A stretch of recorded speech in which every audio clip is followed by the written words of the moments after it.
안녕하세요. 이찬원의 삶을 분석하는 승무원쌤 김용숙입니다. 이번 주 톡파운 25시, 또 이찬원의 정치상식, 또 사회상식 세계사에 대한 이찬원의 지식이 또 빛을 발하는 그런 시간이 아니었나 이렇게 생각됩니다. 이 오프닝 토론회가 있었는데 이번에는 미국 선거, 즉 트럼프 당선에 대해서 여기에 출연한 사람들이 많은 얘기를 했습니다. 이번 주 특별 게스트로는 임태훈 즉 셰프가, 철가방 셰프가 흑백 요리사 대결에서 세계적으로 유명해진 임태훈 셰프가 초청됐습니다. 철가방 셰프라 그러는데 저는 흑백 요리사를 못 봤기 때문에 여기에 대한 구체적인 설명은 할 수 없을 것 같고요.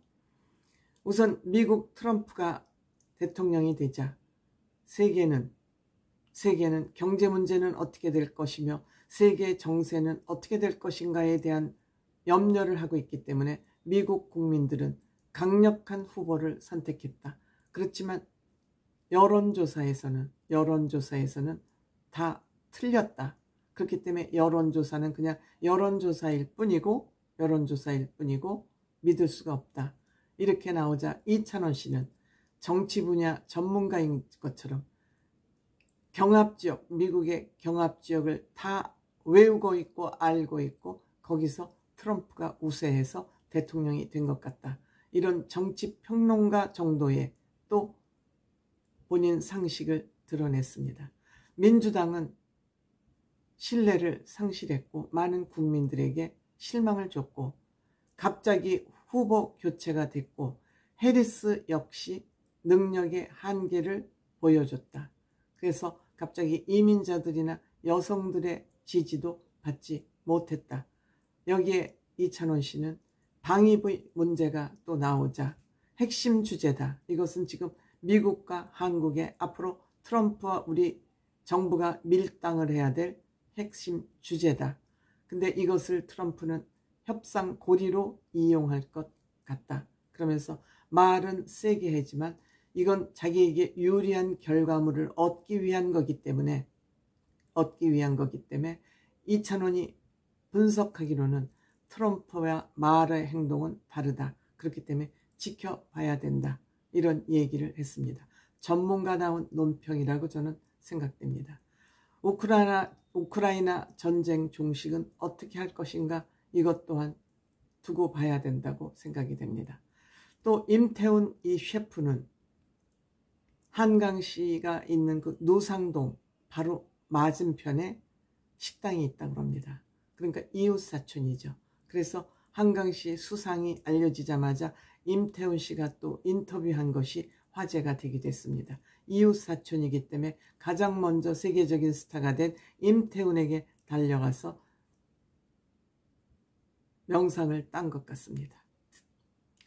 이번 주에는 일본의 이색식당 유재윤 씨가 전해줬는데 이색식당 2개를 전해줬습니다. 모두 젊은이들이 좋아하고 호기심이 있을 만한 식당이지 저는 역시 세대 차이를 어쩔 수 없는 것 같습니다. 저게 무슨 재미일까? 한 번은 가겠지. 호기심으로. 이런 식당이 지속적으로 유지될까? 재미도 좋지만 역시 전통성은 오래가지. 이런 한 식당은 뱀파이어 카페라 그러는데 음식은 맛있다 그럽니다만 노굿입니다. 저는. 그 다음에 야단치는 식당. 손님을 구박하는 식당이죠. 빵도 던져주고 정말 불친절한 식당. 손님이 먹는 음식도 가서 뺏어 먹고 음식을 또 한 입에다 그냥 틀어막아서 주고 콜라 달라 그러니까 옆집에 가서 사 먹으라 그러고 던지는 서비스라 그러는데 저는 재미있게 깔깔깔 웃기는 하더만은 이런 식당이 있나. 하여튼 이색 식당이 있으니까 소개는 했습니다만. 그 다음에 홍콩 한 달 살기 박예슬이라는 톡파운이 전해줬습니다만 홍콩과 스위스는 살인적인 물가를 자랑하고 있죠. 땅이 좋기 때문에 주거지 비용은 말할 것도 없습니다. 부모님과 이찬원 씨는 여행을 또 갔다 온 것 같습니다. 틈틈이 부모님을 모시고 그 바쁜 시간을 내서 여행을 하고 있는 것 같습니다. 참 효자 이찬원, 군데군데서 효성스러운 마음이 번져 나오고 있습니다. 숙소, 레지던스, 여행자들이 기거하면서 요새는 뭐 한 달살이가 유행이니까 많은 돈을 주지 않고 밥까지 해먹으면서 살 수 있는 숙소인데 아주 홍콩 주거지치고는 주택지구는 굉장히 딜럭스하고 뷰가 끝내주는 바다뷰가 끝내주는 그러한 숙소였습니다만 한 달 사용료가 1,100만 원. 홍콩이 우리가 무역이 자유화되지 않았을 당시에 쇼핑 천국으로 알려져 있었습니다. 싸고. 근데 요새는 직구도 발달되고 하면서 홍콩에 가서 굳이 그렇게 볼 것이 뭐 있을까 하는 생각이 듭니다만 어쨌든 젊은이들은 홍콩을 좋아하는 것 같습니다. 맛있는 음식도 많고 홍콩이 쇼핑 천국이라 그런 것 같습니다. 요즘에는 예전 같지 않고 그 쇼핑 천국도 빛을 발하지 않았나 이렇게 생각됩니다. 주변 관광지 구룡반도 뭐 장구경씨 영화거리가 있어서 뭐 이런저런 것도 그렇고 다만 구룡 채성공원이라는데 여기는 무법자이자 슬림가였다 그럽니다. 여기에 땅이 좁고 인구 밀도가 높으니까 여기에는 무법천지가 되면서 아편굴, 뭐 치과나 병원도 불법으로 운영이 되고 있고 약 5만 명이 여기에 거주를 하고 있었다 그럽니다. 그런데 여기에 층수가 높이 있어서 가이타공원, 제가 비행을 할 때도 이 홍콩에 내릴 때에는 기장님들이 엄청 긴장을 합니다. 높은 빌딩 숲 사이를 잘 헤치고 가이타공원에 랜딩을 해야 되기 때문에 굉장히 조심스러웠는데 여기가 철거가 되고 공원으로 만들어졌다 그럽니다.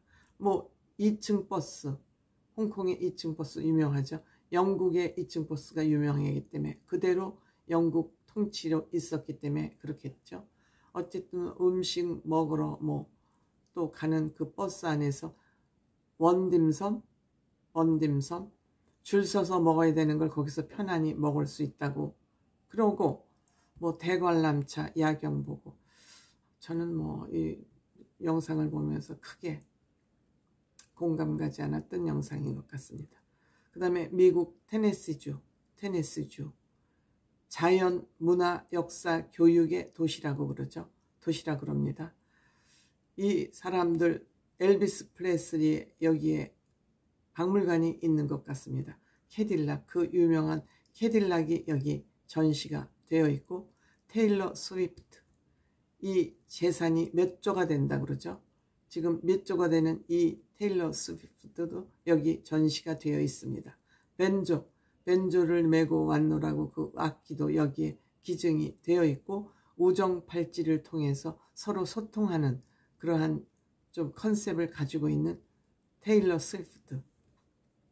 뭐 또 치킨 먹으러 가고 뭐 트레킹 코스 하면서 폭포 지하로 들어가서 관광하고 뭐 등등등.